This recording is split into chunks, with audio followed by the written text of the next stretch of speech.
dɔrɔn dɛ an bɛ kuma ne bɛ kuma de pour que mɔgɔ minnu bɛ yen kɛrɛfɛla la olu k'a faamuya k'a fɔ ko n bɛ ka kuma ni daluya ye mais olu ka se ka u hakili ka se ka lasɔmi dɔrɔn ne ka laɲini ye nin de olu ko hakili ka se ka lasɔmi u ka se ka ɲininiw kɛ sinon pasteur bɛ kuma min fɔ maa si tɛ kisi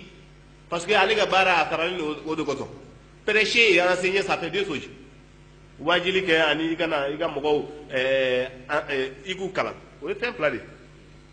prêche o ye ka mɔgɔw minɛ k'a koron k'a garder yɔrɔ dɔ la bɔn e bɛ to k'o fɔ olu ye bagangɛnnaw de ye o ye prêche de mais min ye enseigner il faut être optimal i yɛrɛ bɛ tiɲɛ yɛrɛ dɔrɔn de ɲini donc chrétien minnu bɛ lamini na olu ka tiɲɛ dɔrɔn ɲini u kana n'a fɔ ko an bɛ diinɛ défendre non non non an tɛ diinɛ olu minnu bɛ diinɛ défendre o ye olu kungo ye mais mɔgɔ min bɛ tiɲɛ lakika ɲini i bɛ taa i bɛ bibili yɛrɛ de kalan i bɛ bɔ a la tile hali i tɛmɛ n'i ye bibili bɛɛ kalan tile kelen i bɛ bɔ a la o don bɛɛ bilahi i bɛ bɔ a la o don bɛɛ parce que an minnu bɔra a la an kisira fɛn dɔ ma fɛn fɔlɔ ye mun ye bibili ko an bɛɛ ye ala ye awɔ a sɛbɛnnen bɛ tan bibili kɔnɔ k'an bɛɛ ye ala ye ne tɛ se ka jɛ ni o ye cogoya si ne b'a dɔn ne tɛ se ka ala jɔyɔrɔ ta cogoya si Ésaïe chapitre 42 le verset 8 nous dit clairement ala ko ne ka gloire ne ka mankutu yɛrɛ ne tɛ jɛ n'a yɛrɛ a ka kɛ maa kan ale ka mankutu yɛrɛ a tɛ jɛ n'a yɛrɛ a ka kɛ maa kan ni e tora église kɔnɔ k'e ye ala ye e ka bibili dun ko e ye ala ye e jɛnɛ n'a ye i bɛ k'o kalan don o don o b'i bolo o ye halaki sira de n tɛ ala ye ne bɔra chrétienya la dɔrɔn ne bɔra alaya la kabini o don ne bɔra alaya la an tɛ se ka kɛ ala ye mɔgɔw k'u kɔlɔsi n'i bɔra chrétienya la i bɔra jamakulu de la jamakulu min ko ala ye ko k'a bɛ siran bibili yɛrɛ kɔnɔna na ala ko n bɛ siran o don dɔrɔn ne ko non nin tɛ ne to yɔrɔ ye parce que ni ala yɛrɛ ko k'ale siranna dɔrɔn o ye ne yɛrɛ jigi tigɛlen ye kiyama jɔ don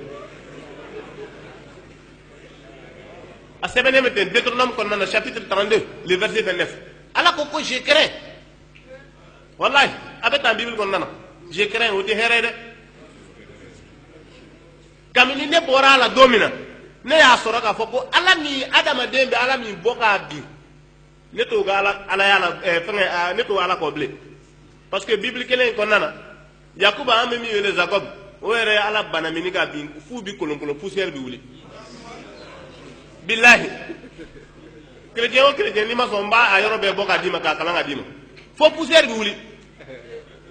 pasteur dɔ ko ne ma k'o ye tentation de tentation foyi tɛ tentation ye mun de ni tentation de don ala bi mɔgɔ kɔrɔbɔ ni hakilisenu ni fɛngɛw ka sira ye o sira bɛ yen o tentation bɛ yen k'i lajarabi ko dɔ la o bɛ faamuya mais k'a bɔ k'a bin aw bɛ k'a kolon k'a bari cɛ poussière bɛ ka wuli fo laban na ala yɛrɛ dɛsɛra a la a sɔrɔla ka fɛn ta ka Jacob kɔ bugɔ fo k'a kɔ déplacer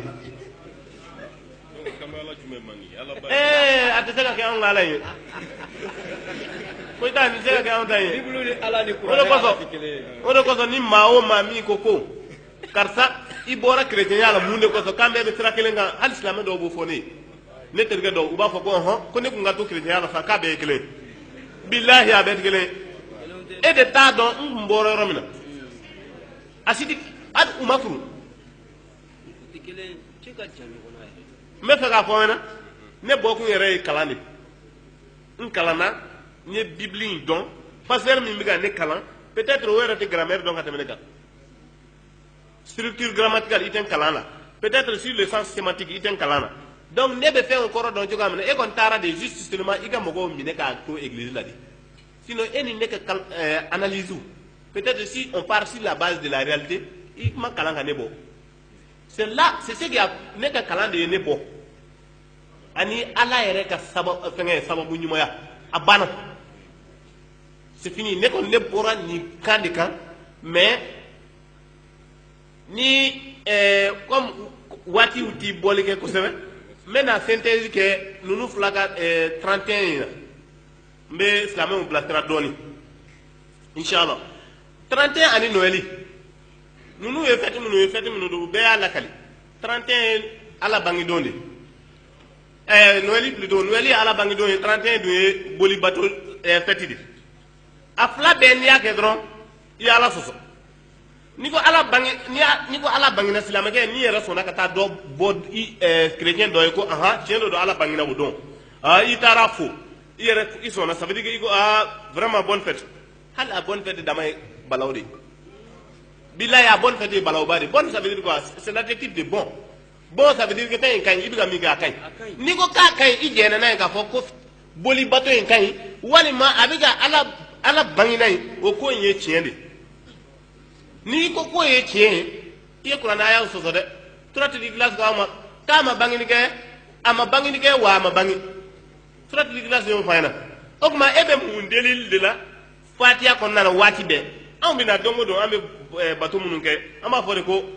idina siratal mustaqim siratal lazina an'amta alayhim a yɛrɛ bɛ delili kɛ ka ɲɛsin ko ala kan kisi ka bɔ sira jugu ma sira jugu min na tɔw ye kɔlɔlɔ sɔrɔ yɔrɔ min na mais i kan bila sira ɲuman kan mɔgɔw ye hɛrɛ sɔrɔ sira min kan an bɛ k'o de delili kɛ ka ɲɛsin anw ma waati bɛɛ